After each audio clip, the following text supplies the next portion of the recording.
Shivkranti TV news अन्याय अत्याचार बेकायदेशीर कृत्य करणाऱ्या विरुद्ध शोषित पीडित न्याय देणारा एकच आवाज शिवक्रांती टीव्ही दिनबंधू न्यूज संपादक सत्यशोधक शंकरराव लिंगे 73 87 37 78 हिंदवी स्वराज्याचे संस्थापक छत्रपती शिवरायांना मानाचा मुजरा करतो। भारतीय राज्यघटनेचे शिल्पकार भारतरत्न डॉक्टर बाबासाहेब आंबेडकर यांना मानवंदना अर्पित करतो, ज्यांनी खऱ्या अर्थानं रूढीवादाच्या विरोधात क्रांतीचं रणशिंग फुंकलं आणि समाजामध्ये समता तयार करण्याकरता एक मोठी व्यवस्था उभी केली। भारतरत्न डॉक्टर बाबासाहेब आंबेडकर देखील ज्यांना आपला गुरु मानतात असे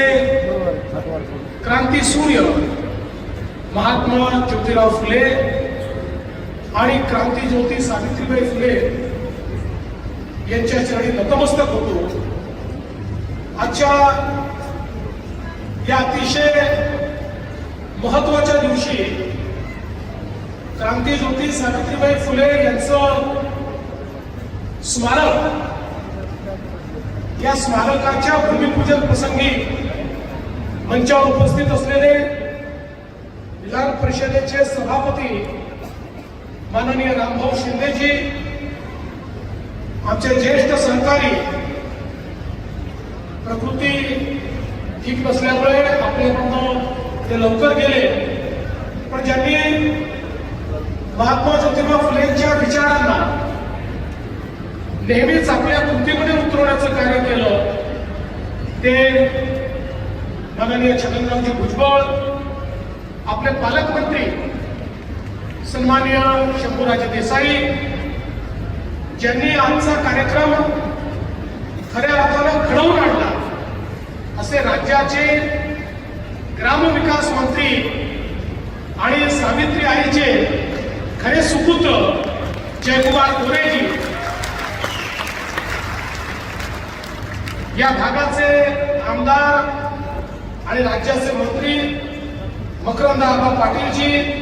अतुल बाबा भोसलेजी, मनोजदादा घोरपडेजी, सचिनदादा पाटीलजी, रुपालीताई साखळकर, समीर भुजबळजी, मदनदादा भोसले, रामजी सातपुते, धैर्यशीलजी कदम,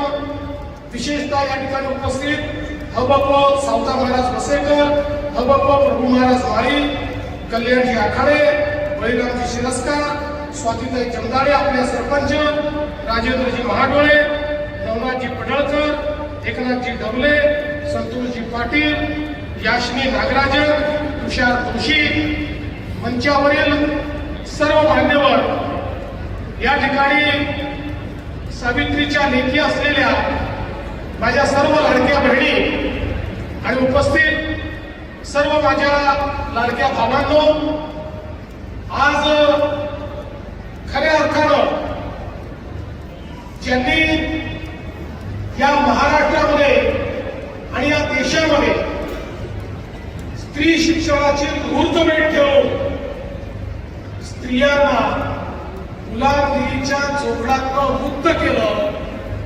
त्या ज्ञानज्योती क्रांती ज्योती सावित्रीबाई फुले यांच्या जयंतीच्या निमित्ताने मी त्यांना अतिशय विनम्र अशा प्रकारची आदरांजली व्यक्त करतो। आणि आज त्यांच्या जयंतीच्या निमित्ताने त्यांच्या जन्मगावी या स्मारकाचं भूमिपूजन करण्याची संधी मला मिळाली, हे खरोखर मी माझं अतिशय मोठं भाग्य समजतो। आपण बघा, आपल्या समाजामध्ये जेव्हा जेव्हा रूढीवाद वाढला, विषमता वाढली, जातीवाद वाढला, मनुष्याने मनुष्याला मनुष्य समजणं बंद केलं, त्यावेळी आम्ही सामाजिक आर्थिक गुलामगिरीत गेलो आणि परकीय आक्रमकांनी आम्हाला गुलाम बनवलं। आणि असाच एक कालखंड जो या जातीपातीनं विभागलेला समाज